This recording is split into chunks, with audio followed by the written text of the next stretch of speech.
and welcome to tonight's Tuesday night podcast. I'm John Mussone, here with Venice Indian head football coach John Peacock. And Coach, real quickly. I'm tweeting out that we're about to start here, so. It's all right. I just keep talking. It's right fine by me. No, actually, we're going over last week's game, a 60-7 victory over the North Fort Myers Red Knights. We talked about the weather. Everybody who was there knows exactly what happened with the weather. It was pretty much a 1 hour deluge where we had puddles and whatnot. There was a lot of rain that fell on the ground. Yeah. I mean, like we talked about earlier, we've never seen puddles at Powell Davis Stadium, and there was big puddles. Yeah.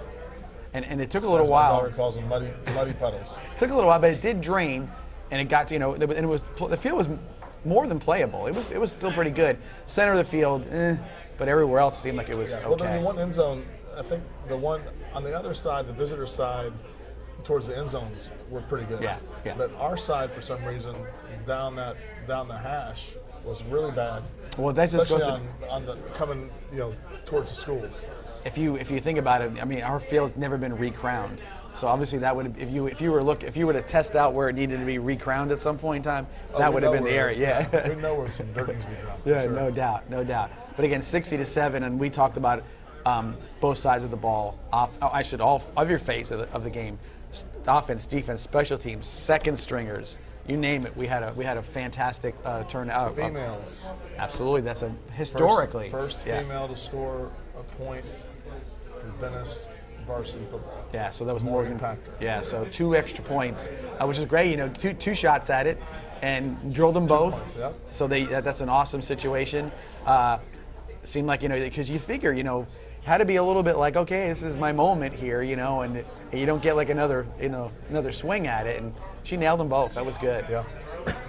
But I've seen her play a lot on JV and freshman, and she does a good job kicking down there. So it's not like she was on unfamiliar turf. She already had some good vibes or good thoughts going through her head before that happened. Yeah, she's obviously got a lot of experience. She kicked all year down at JV level. Yeah. So with that, it was senior night as well on Friday night. A lot of seniors got to play, but again, everybody who was on the field made a contribution. We talked about how we had 4 running backs on the field. 3 of them scored. You had Ryan Brown running, also throwing well. Receivers catching the ball. Guys getting, everybody. There was a lot of tackles for loss. Guys were in the backfield. So overall, I think everybody really stepped up at their game. Yeah, and again, we only played a half with our starters. I think the 40 plays with the starters. So, and that's maybe less than that, honestly. I think we've had quite a few games where we've had our running clock and we haven't been able to play the whole game, and that's a good thing. That's a good thing, and I don't think we've ever been a team that's want to just pad the stats. I mean, you think you look at teams that had these crazy stats. I mean, what does it really mean? We played a team midway the year that had the leading passer in the state of Florida and the leading receiver in the state of Florida. And, it was 42-0 to We over the years, looking at me doing the stats, and we talk about different things. We'll talk about the yardage and how many runs or whatever it may be. But honestly, statistically, you look at points for, points against. You got your record 9-1. Those are the telltale signs. That you can tell certain things. Penalties, turnovers. Right. Those are looking at that situation. They're game-changing type of scenarios. We found that out, obviously, in our one loss this year, how game-changing penalties could be in that situation. So with that, so you look at those things, but no, it's definitely with the numbers this year. We were talking about it, evenly spread out. DJ Escort, obviously, a 1,000-yard rusher. Ryan Brown over 1,800 yards passing, 60% completion rate. So again, you like all those, you like them, but really it comes down to, did you score points? Did you win the game? And that's what it comes down to. Were you efficient? Correct. Efficiency is the key. Tempo for us is the key. And I think that right now, and I'm hoping, but I'm thinking also, looking at the last 2 weeks, I think Ryan Brown's starting to play his best football. I think that our offense is starting to really click, and we put some drives together. And I think we're able to go fast, and everyone kind of knows what we're doing, and we have a little bit better tempo about ourselves. And that stuff's going to pay off. And we're starting to spend a little bit less time on the practice field. You want your bodies as fresh as possible at this time. Although we do have the fastest practices in the world. I mean, nobody gets on and gets off like we do in a practice day. This morning, Damon Wilson hit a new personal bench best. He bench pressed 405 this morning. So when you're seeing those things in the weight room, that's really a good thing as well. Yeah, and again, we've talked about, do you pass more, do you run more? Really, what you're looking for, you mentioned earlier on that we did the coaches show, is that you want to have that intensity level up. Yeah. You want to be focused. It's those things that you can say, well, what are you going to do tonight, coach? Well, if we're focused and playing the way we should be playing, attitude is right, everything's right. That's the formula for winning. How you do it is dependent on obviously how the game plays out. But you really, if you have that piece in place, you're probably 80% there. Yeah, you try to tell them that it's going to be more intense. People are going to play with more effort, and we need to match that or be higher than that. And we got to approach every single one of these games like it's a state championship. Yeah, I agree. We got to do it 5 weeks in a row, and that's tough. That's tough to get up for 5 games in a row. Really, really tough games, and the teams that can do it are the teams that win. With that, I'll look at everybody in the camera right now and say, hey, everybody out there, that's what we need, fans of the games. We worked real hard this year, scheduling, playing games, winning games, whatever it may be, to get that home field advantage, and we got it.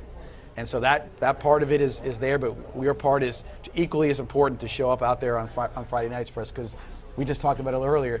It's way more intense in the playoffs. You feel it, it's palpable, you can feel it, and when our crowd gets into it, every first down the roar is a little louder. Every touchdown is a little louder. Everything's a little bit more intense, and you're a big part of that. And we work real hard to get that home field advantage, and now we have it. So 7:30 Friday night, no pre-sales. It's just going to be a regular night. There will be a ticket increase because it's a state-run event technically. So the state does cut their cut. I'm not sure if it's $10 to get in this week or $9. $9. So there's a little bit of an increase because they get their part of it. But be there early, be there, and we want you there. Be a beautiful night. Should be really nice as far as weather is concerned. So if you guys can get there and root us on, that's a big deal. Plant City Raiders are our opponent, and we know they've been in the playoffs more than a few times. The last time that Venice played Plant City was in the first round of the playoffs at Venice High School, and Plant City beat Venice. Venice was Venice was a district champ. Plant City was a runner-up.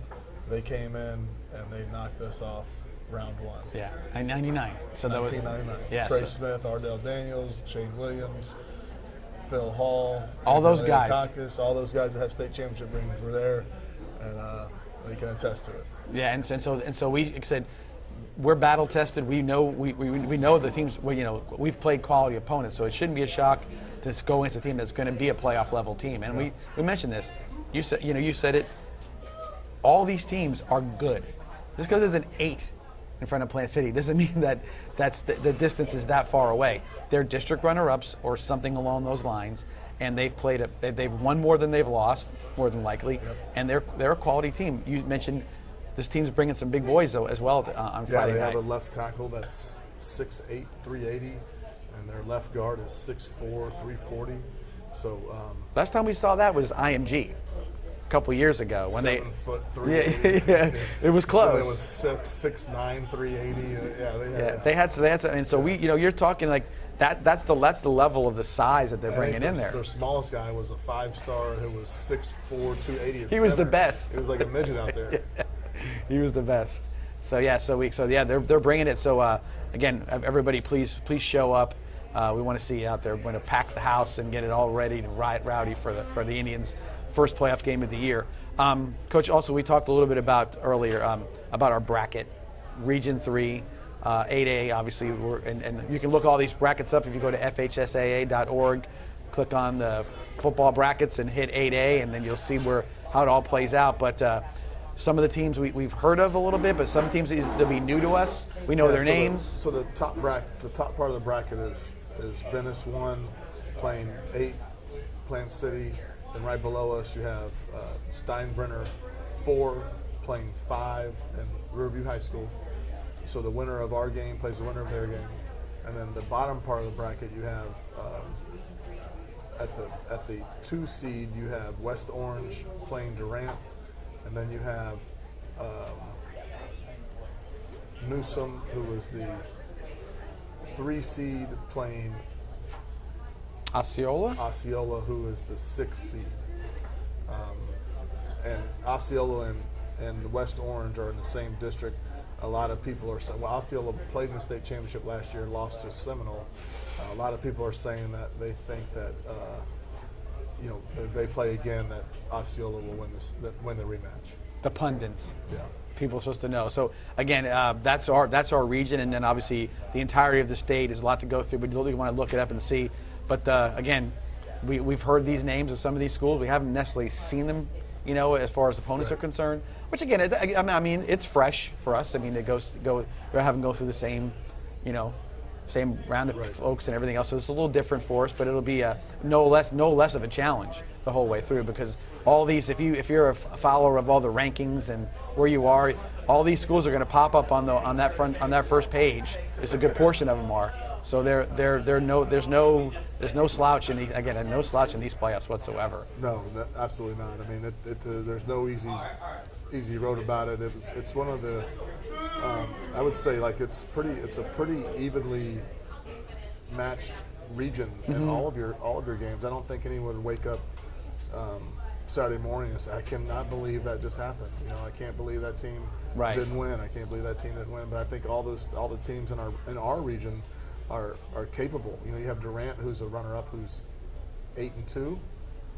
So they've had a good year. And then the Newsom is the district champ in their deal, and they're playing Osceola. So I don't think you'd be surprised if Newsom beat Osceola, and then I don't think you'd be surprised if Durant beat West Orange. Right. So I mean, it's going to be interesting how it goes. And we as the season starts to get further and further into the year, you start to sort of see the picture coming a little clear. But I do know when you were looking at it at one point in time, you really didn't know how it was going to shake out. Right. You didn't know, because they said so. And that's a testament to the quality of the districts that you're going to play against, because they were all right there. We were the number 1 seed, and now we're the number 2 seed. Right. And at that point, Seminole was done playing. They were already 9-1. They didn't have any more games, and we had one more game. We actually played that game and lost points because of our opponent's opponent and opponent's opponents. Yeah. So I mean, it was just nuts. So we assumed that we would gain points because we're automatically going to gain some points on our record, going from 8-1 to 9-1. So, but that's the fine line you dance on with that stuff. You don't know quite how it's going to play itself out. So again, with that, we talk about playoffs, we talk about other stuff, but it's everywhere right now. So we talked a little bit also earlier. It's mentioned that we have a lot of teams in the area that are also, Riverview being in our bracket. We would eventually, if they keep winning, we'll see them early. I think Riverview is the third highest RPI in 8A. And they're a 5 seed in our region. Yeah. Right. So they're not even. Yeah. So they're playing a 4 seed. We've been in that situation where we had to play all our home games on the road. We went through the region that way a few times. The last 3 years. Yeah. Yeah. So you say so. Well, I'm sure the guys that were the number 1 seeds, and here comes Venice, and they're probably thinking, hey, we're number 1. Is this how it works? And it's just not how it works. 18, 19, and 20, we were on the road. Seemed like for those 3 years, 9 playoff games. Right. That's what we talk about, how the district championship was what a big deal it was, because we hadn't had one of those in a while. Yeah. No, you're right. It's huge. Yeah, and because like I said, that's everybody. You make these assumptions, and it doesn't happen sometimes. And then this year, like I said, we did accomplish those goals that you had put out there, and I think and even though we are the overall 2 seed, we would nothing really affects us in regards to our home games if we keep winning. Only time it will affect us is in the state championship. What color jersey? White and green. Yeah, whatever. Green. That's great. Yeah. And now in the days gone by, it didn't even matter back then. It was north or south. That was how the bracket, wherever you fell in the bracket, that's when you were a home team or an away team. So at least this year, you actually get to earn your home colors or whatever it may be. I like white. Yeah, it's all white. I like that. See, you got it all planned out. And map it out in your head and see all that kind of stuff.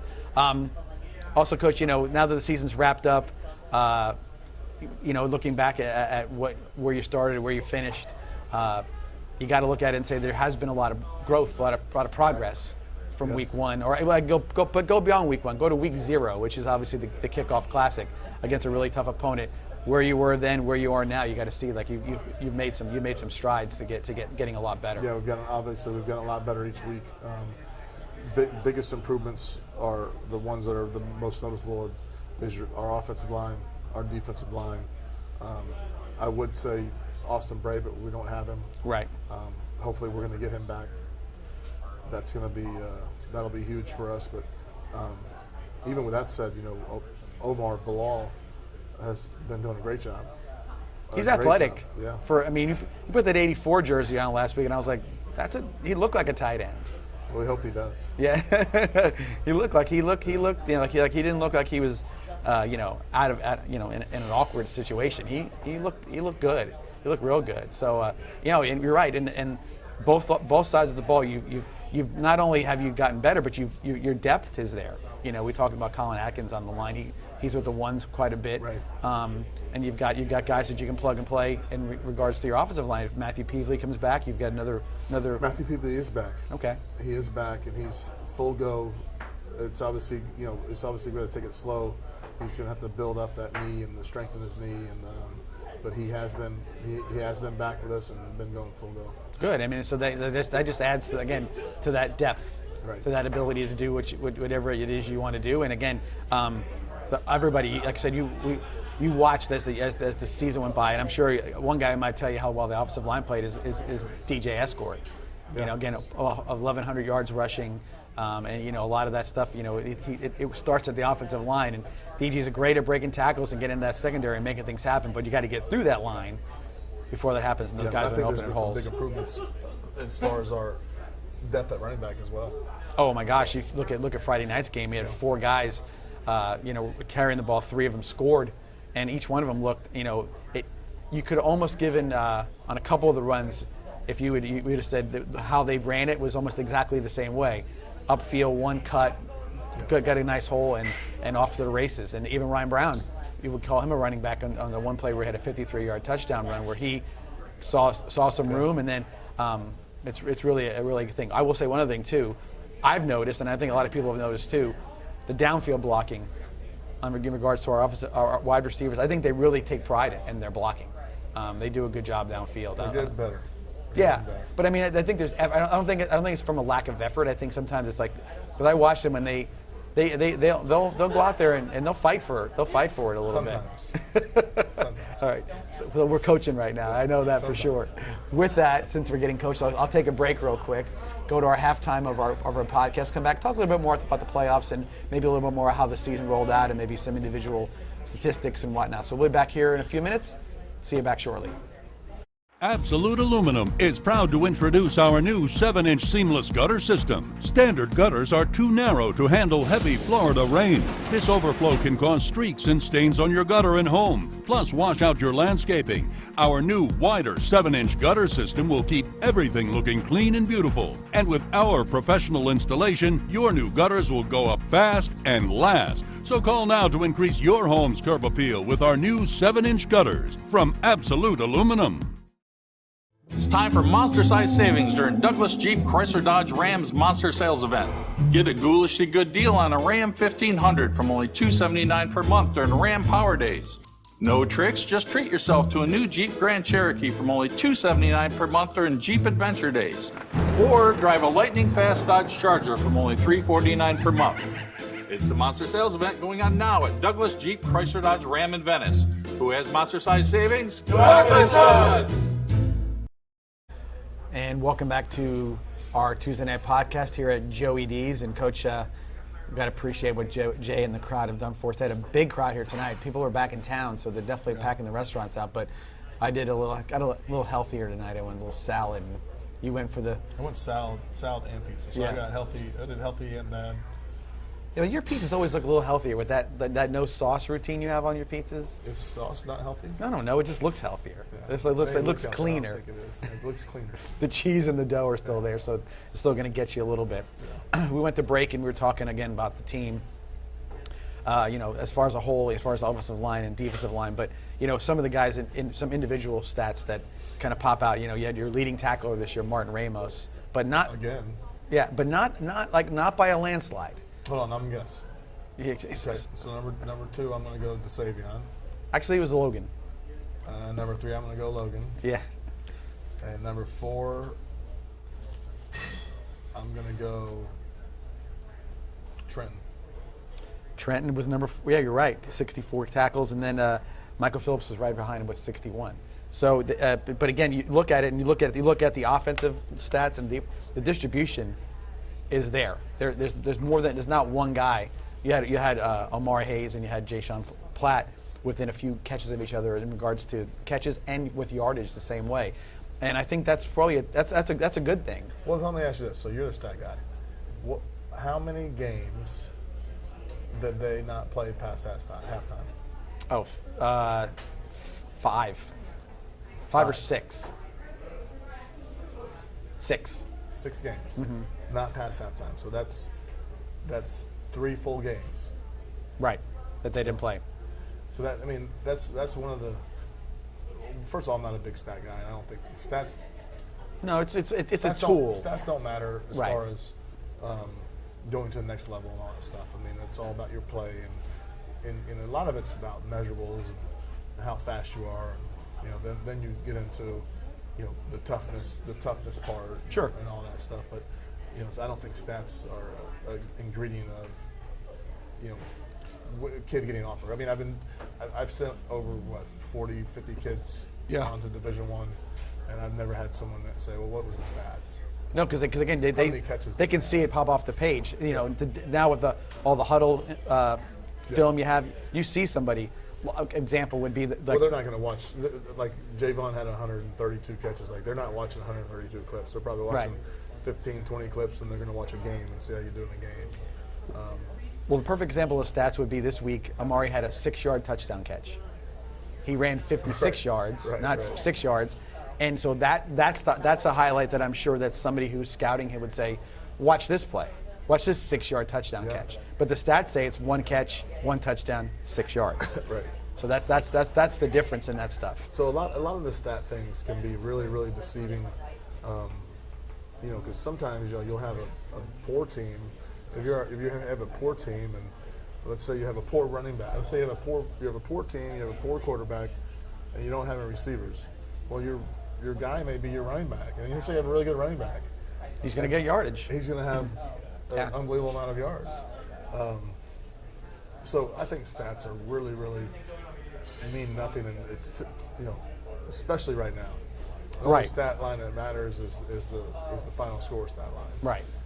And if we can all get past the worrying about stats and individual goals or individual rewards and focus on what can I do to help our team win, we're going to be really, really happy with our stat line in the game. And that's what I've always said. If you're focused on your stat line and you're not focused on how you can help the team, your stat line is not going to be very good. You're never going to be happy with it. And think about it. You have guys. Let's use Damon Wilson as an example. So Damon obviously is a highly recruited guy. He's a physically imposing young man.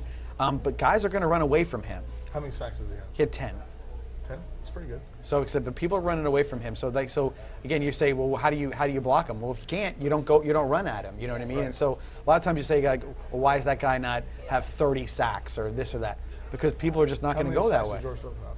I think he had 7, but I'll make sure I have it for you here. He had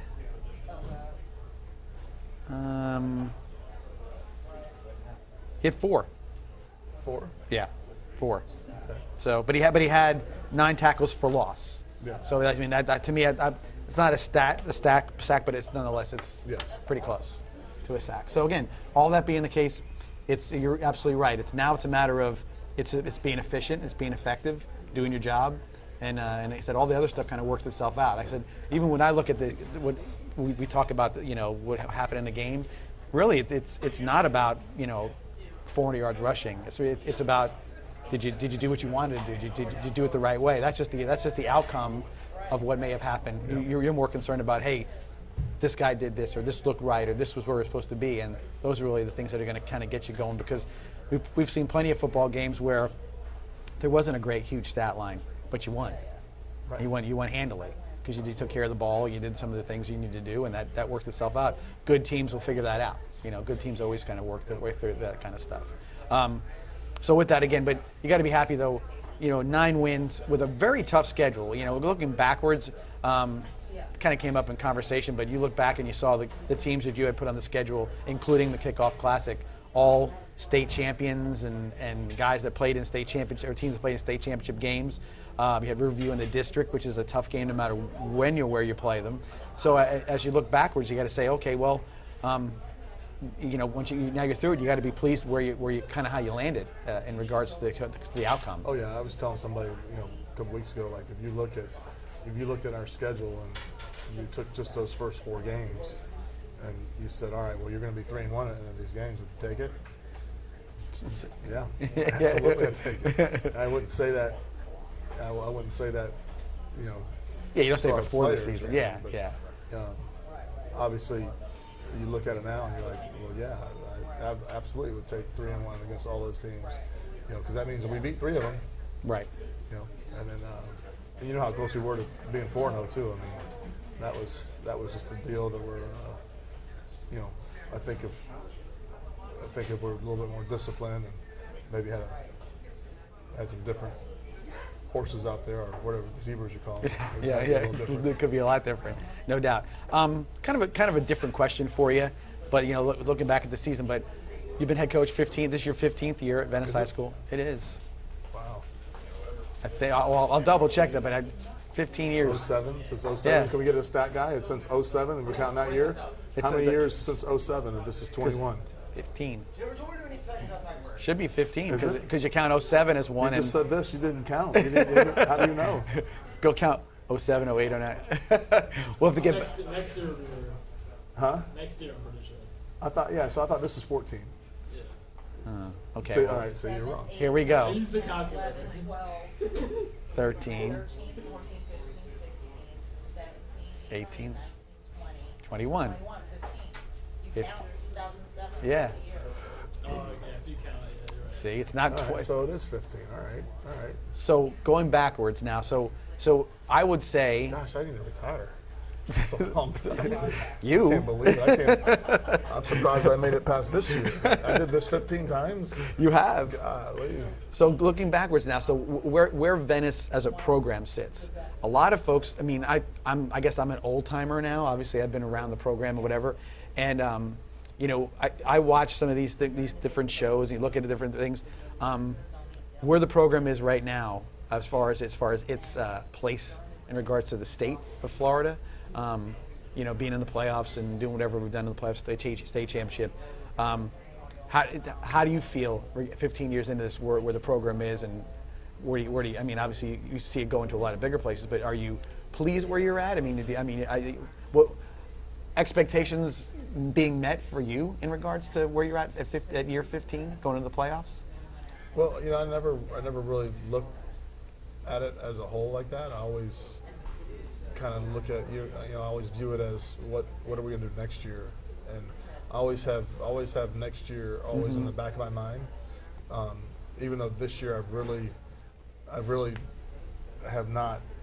I think I've done a good job personally of not even thinking about next year, and just really trying to put all everything, all concentration into this year.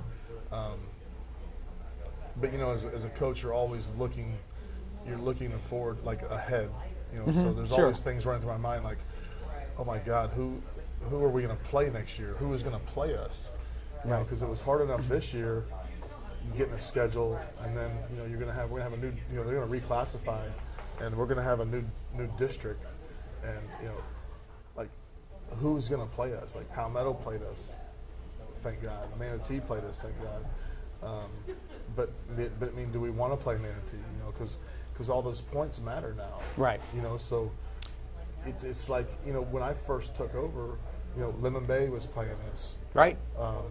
You know, Charlotte, these- Port Charlotte. We've gone through the Lemon gamut. Bay, Charlotte, Port Charlotte, Northport. Northport. So all these teams were playing us. Bayshore, Yeah. Now they're not. Now they're not on the schedule anymore. Southeast. So those are Yeah. 6 teams that we you know, well, actually I think Southeast will play us, but the other 5, like they won't play us. No. And you know, Lemon Bay and Venice, what a great game that would have been this year. Oh, 2 undefeated teams. Yeah. You know, we would have helped. You know, Lemon Bay might not be sitting because they got to play. They got to play a stud first round. I'm not sure who it is, but Yeah. I was. Somebody told me who it was the other day because Yeah. But yeah, they do have to play a pretty good team, and it's all. but it may be different if they would have played us because they would have got those points. You know, you know, sometimes even if you lose a game against a team that's giving you quality points, like you're still gonna be way up there. Right. You know? Right. And that maybe that's so. Again, prospectively, you know, going from year 1 to now, you Well, are. I can tell you the biggest difference. The biggest single difference is our opponents. Like we are not even. You go back to 2007, and then you go right now. Our opponents that we're playing every year aren't even. It's different. They're in a different galaxy. Yeah. You know, so you look at us like a 9-1 football team in 2021 compared to a 9-1 football team in 07. It's night and day. Right. Night and day. Right. So I don't know. I mean, I don't really look at it that way. I think that we're. I think that I've been fortunate enough to pick up some really good quality coaches along the way. I think that our coaches have gotten better. Well, I'll say this to just what I was going to say. Looking at it from maybe the outsider or the different view, the perspective I have is that the evolution of where you started to where you are now, not just from the perspective of, you know, but it's how you train, Yeah. how you practice. You are I formation, you know, guy. You know all things that are happening. You as you evolve tempo wise and everything else. You know, things that just keep on evolving Right. for the better. You know, Right. because so everything you say, if you talk to the 07 John Peacock, you're the 2021, you said, hey coach, you know what? You're not going to run I formation in this. You're going to run a high tempo. You're going to throw the ball. You're going to have four guys. You would have said, what happened to me? Did I lose my mind? Yeah, you're going to have the all-time leading receiver in the state of Florida in receptions, yards, and touchdowns. That's how you're going to win the state championship, throwing 131 times to one guy. You're like, what are you talking about? And your quarterback will have 120 carries in 3 games. Right, You know? right. Yeah, I don't know. It's you also get these special kids that that come through your program, and you just see them like you see them and you're like, really? Right. And then he becomes Javon Hiley. And a lot of times it's how they mature, not just physically, but mentally. You know, you can Oh, say man. I mean, I'm not picking on anybody, but they see a kid, he's got some talent, but he doesn't seem like he cares. And next thing you know, by the time he's a junior, he's super dedicated, and can't wait to go to the gym and do everything else. Jared Hewitt, his first summer, when one of our first days it got tough, he was on his back, and I'm like, Jared, you need to get up off the ground. I'm gonna call the ambulance. Call him. Call the ambulance. I said, I'm gonna call them. I'm gonna have to call them. He told me, he's like, call him right now.